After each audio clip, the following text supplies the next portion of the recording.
नमस्कार जय Jagannath welcome to my channel. जदि केतले आमे काम व्यस्त रही जाऊ चाउल बतुरिया भूली जाऊ चाउल न बतुरले कौन पोड़पिठा हम ना कि हो पार आम जदि सुजी पोड़पिठा करवा निहाती रूपे आम पोड़पिठा हो पार आउे आम चाउल चूनार टेस्ट भी आण अति सहज उपाय सुजी पोड़पिठा बनातु निहाती रूपे फास्ट रु लास्ट जाए वीडियो टी देखु। सुजी पोड़पिठा करने प्रथमे मुझे जगह नहीं गली आते भाग माप गोटे बाउल नहीं से बाउल 2 बाउल मुझे सुजी फुल कर नहीं गली तापर मुझे अटा चूना देवी अटा चूना ए हाफ दूची हाफ अटा चूना देके भलसे मु मिक्स करनेबी यही चूनार आम कि भी पकेबानी खाली भलसे मिसईदबा तापर ये मु कड़े बसई नहीं एथे मु पानी एवं देवी पानीर भाग माप पिठा पाई बहुत जरूरी थाए। एठी मुझे जो बाउल रे मु सुजी माप नहीं से सेम बाउल रे मु पानी देवी जेहेतु मु 2टी सुजी बाउल देती एठी मु 5टी बाउल देवी। आपड़ जदि बाउल न नहीं कि कौन से अलग कौन से जिनस भाग माप नहीं कि गले थर ग्लास रे नेले थर गोटे ग्लास आप सुजी देले से 2 ग्लास पानी आउ हाफ ग्लास पानी देकी आपड़ से भाग माप जिते ग्लास सुजी नेबे से इंटू करके आपण पानी देबे। एठी मु बाउल हिसाब रे एठी 5टी बाउल फुल पानी दे देली आ पानी टिके नख उषुम करिया पे छाड़ देली। पिठा गोटे एमती जिनस से पानी भाग माप निहाती जाना दरकार आउ ठीक भाग माप देले ही पिठार आमर जहाँ भी आम बनइबा ता पानिया होनी कि अति माने काठुआ होनी ठीक ठाक रहिबो पिठा बहुत भल हम। पानी जेहेतु नख उषुम हो सारी मुझे से गरम पानी रे 1 इंच अदा गोलमरीच 5टी गुजराती ये सब को मुझे पकई नौची।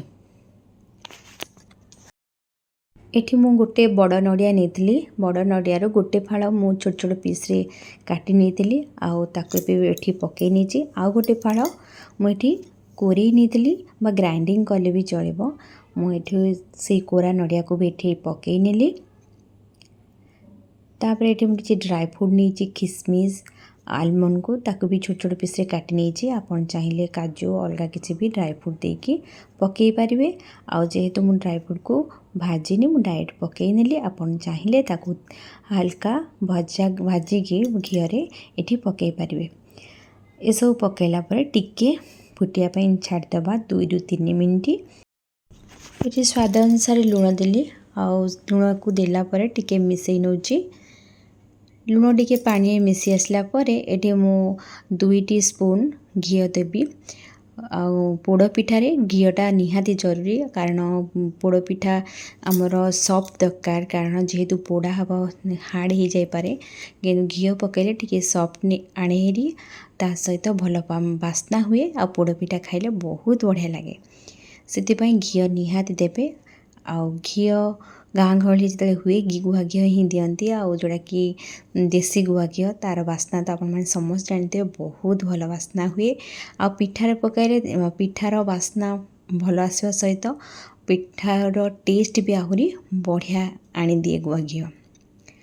एठी 3 मिनिट पाखापाखि घी पकईकी फुटेला परे जो बाउल रे मु नहीं सुजी से सेम बाउल रे 2टी सुजी बाउल पाई मुझे गोटे गिना सुजी दे आमर गुड़ देवी कहीं ना एठी गुड़ गोटे बाउल हो गले आमर मिठा ठीक ठाक आसब हरी गुड़टा को पकईला परे ताको भी किसी समय पाई फुटिया छाड़दबा कहीं गुड़ टिके पानी रे मेल्ट हो आ मसला हैकार सहित मिसीज जहाँफल कि आमर जंतनी रे मिठा टा भलसे रहिबो गेटा रहिबोनी गुड़ कौन जगह गेटा नथिबो सेमती रहिबोनी सेतिपई किछ समय ताको घोळेकी भलसे मिसई दबा 2टी जिनस पकई नाही जोड़ा कि पान मधुरी आउ तेजपत्र ए दुटा मु पकई नाही कि न पकईले भी जहाँ सब पकाई से भी भल टेस्ट आसे हेरी आपन को जदि इच्छा हुए ते गोटे स्पून आमर पान मधुरी आउ गोटे तेजपत्र पकईकी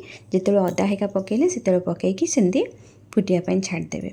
एठी मु गुड़टा भलसे पानी रे मेल्ट हो जाइए आमे जो सुजी आ अटा को मिक्स करी रखी थिले एबे एथिरे आमे पकई नबा।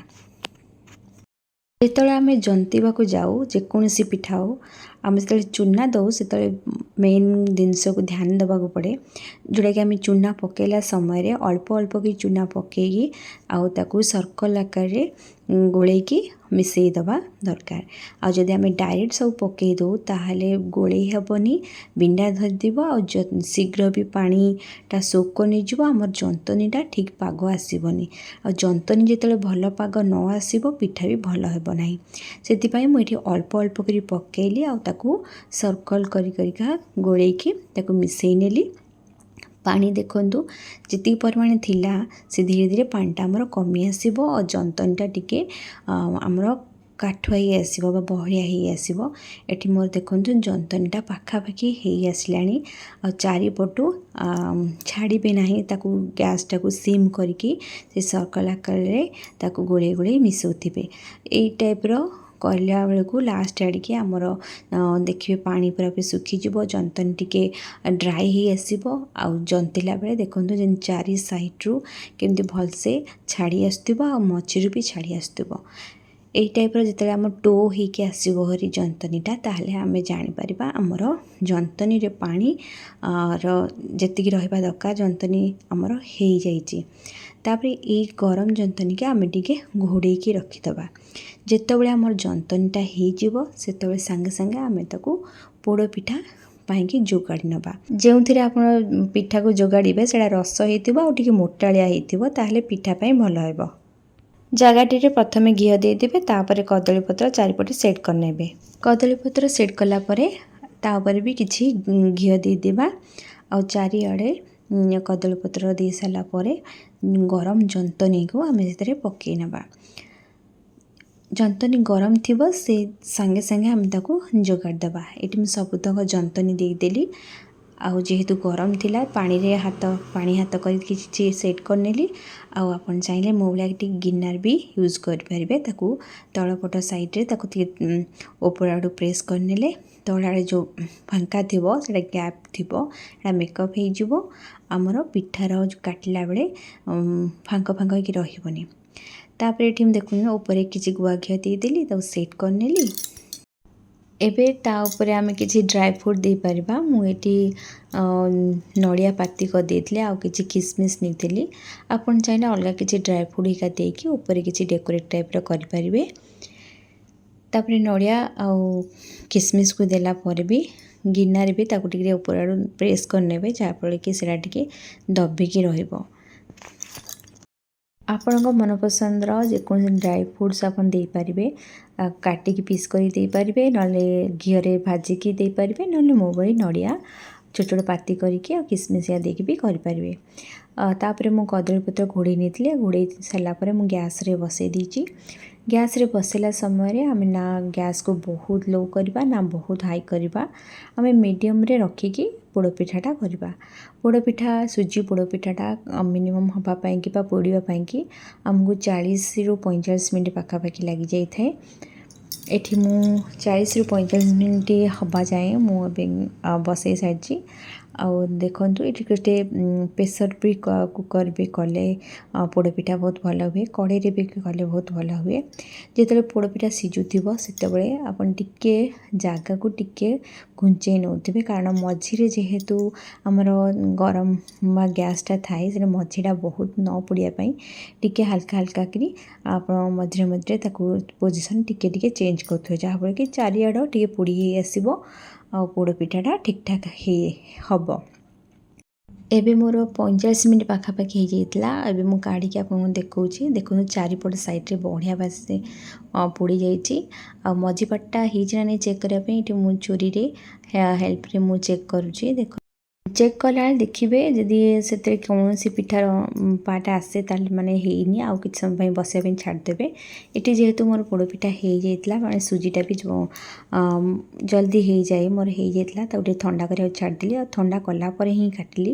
ଏବେ ଆପଣମାନେ ଦେଖିପାରୁଥିବେ ଆଉ କେତେ ସଫ୍ଟ ଅଛି, ଆଉ କୌଣସି ଧଳା ବିଣ୍ଡାଟିଆ ବି ଦେଖାଯାଉନି, ଆଉ କୌଣସି ଗ୍ୟାପ୍ ବି ରହିନି। ସୁଜି ପୋଡ଼ପିଠା କି ଚାଉଳ ପୋଡ଼ପିଠା ଆପଣମାନେ ଦେଖିଲେ ଜାଣିପାରିବେନି, ଆଉ ଟେଷ୍ଟ କଲେ ବି ଜାଣିପାରିବେନି, ଯିଏ କରିଛି ସେ ହିଁ ଜାଣିପାରିବେ। ନିହାତି ରୂପେ ଏହି ପ୍ରୋସେସ୍ରେ ସୁଜି ପୋଡ଼ପିଠା ଘରେ ବନାନ୍ତୁ, ନିହାତି ଭଲ ଲାଗିବ। आशा करुच्ची आपण मन समस्त को ये भिडटी भल लगी तो निहाती रिपोर्ट लाइक करदे नुआ चैनल को सब्सक्राइब करेंगे आउ जे चाहते आप रिलेटिव सहित शेयर करने निहाती रूप शेयर करूँ आउ कि कमेंट लिखि जनातु। रहुची जय Jagannath. Thank you for watching my video.